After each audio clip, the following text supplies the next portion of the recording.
Hi guys, sabi po nila pag naulan at naaraw ay may kinakasal na tikbalang. Dito po sa lugar na kinaroroonan ko ngayon ay umuulan pero may araw. Ito po bang pag naulan at may araw ay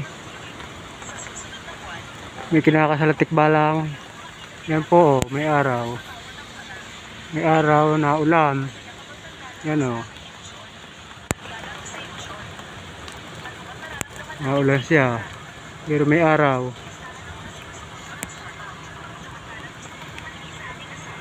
Yan o.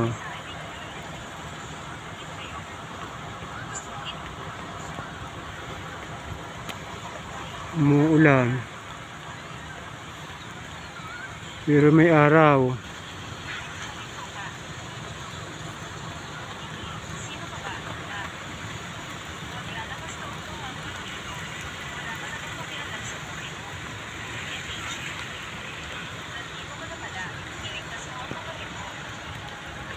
Ito po bang pag umuulan at may araw ay may kinakasal na tikbalang?